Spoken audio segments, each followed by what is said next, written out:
Right, back on the carbs. They've come out of the tank, really quite clean, nice and clean. Let me just see if I can do this with, yeah, as you can see, everywhere is really quite clean, all in the threads for the jets, all that sort of thing. So I ordered new O-rings for these air pipes and oil pipes. Tried to, it's a bit strange because there's differing sizes or stated, so getting a measurement on it. Anyway, I went for the 8mm, measured the pipes across the pipe there, 8mm ID and 2mm section, so where I've got basically a 12mm. I mean, the old ones, they're just flat. They're a bit, some feel a bit soft and some feel a bit, you know, a bit too soft, and some feel a bit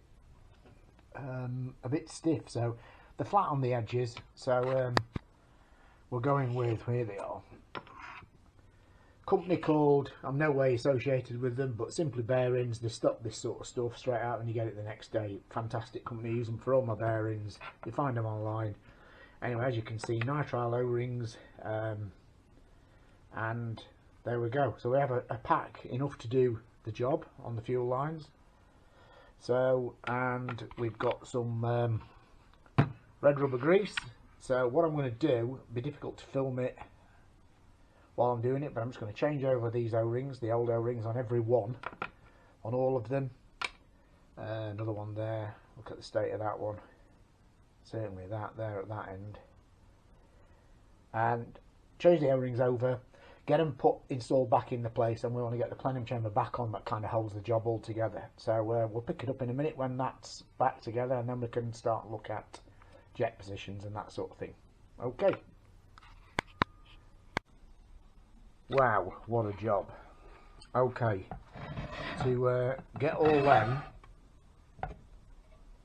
air pipes, fuel pipes, the new O-rings, red rubber grease on them, get it all sat right, springs on the throttle linkages. Honestly, wrestling that, it was a good job that one on camera. I actually think that would have to be less violent, trying to castrate a forest cat with no anaesthetic.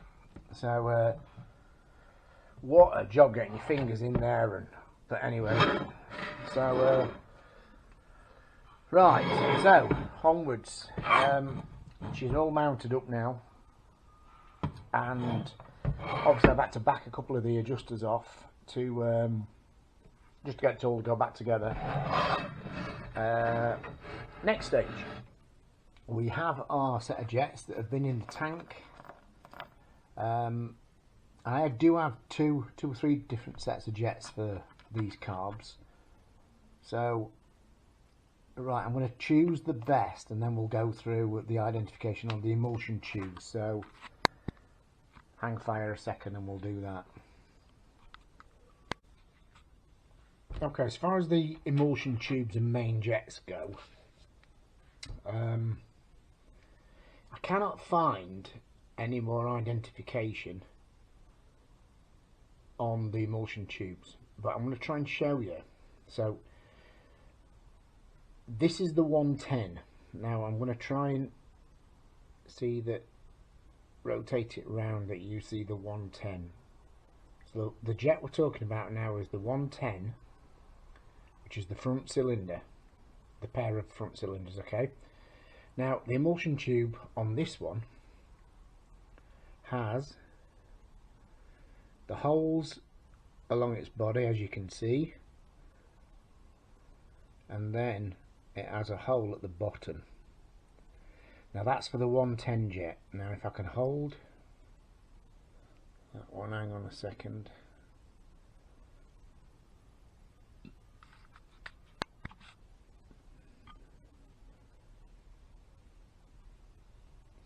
Now the 112 jet has a hole at the top and is a thread.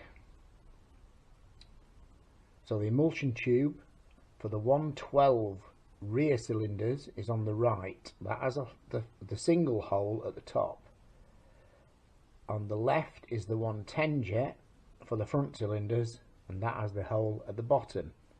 What difference this makes, I have no idea. I cannot find any identification marks, but there it is. The left one I'm rotating now is front cylinder, so it has its succession of 5 holes, and then one on its own, which is at the bottom. That is a front cylinders 110 emulsion tube. This one is the 112 jet, and it has the succession of 5 holes, but it also now has the single hole at the top near the thread. That's a rear cylinders emulsion tube. Now, okay, what's going to be different out of them two then? Now we've kind of seen it, the holes in there. What's different? You tell me. I have no idea. Now, I cannot find any identification marks. Open to somebody telling me what it is. I don't know what it is. All I know is I've got from different previous sets of carburetors that I've stripped and kept, and the jets are still in the emulsion tube. Now we know that 112s are for the rear and 110s are for the front, so, and I've got a lot of successive sets of jets with the jets still in the emulsion tube, still displaying this format. Okay, so I'm going to take that pretty much as read. That's how they came out anyway, but it was just, if we'd got a number to identify them, it would have been better, but I can't find one. So anyway, there we have it. Anyone needing to know, if you just got a pile of emulsion tubes and a pile of jets, that's how you match them up. Okay, so we'll step to in a minute. I'm going to get them all together on the tissue, and then we'll start and put them together. So picking up, we have the float levels set. We have the jets back in the correct position, which it is 38 pilot jets in all 4. And this is the rear, because the cable adjusters are at the front, so the rears are on 112s main jets, and the fronts are on 110s. Okay, fronts on 110s, rears on 112s. Choke linkage is all working, everything is set up ready to rock and roll.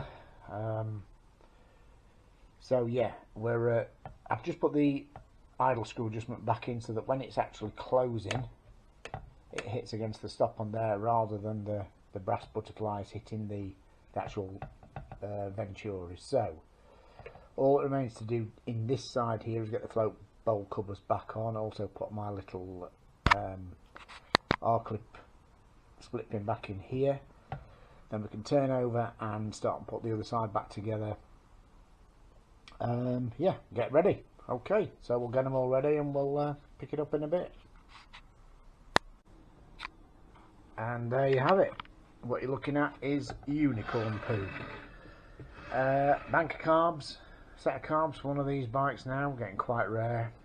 So, right, float chambers set up, done, jets back in, all tight, float level set, new O-rings in all the fuel lines, and we now can turn them over and come back to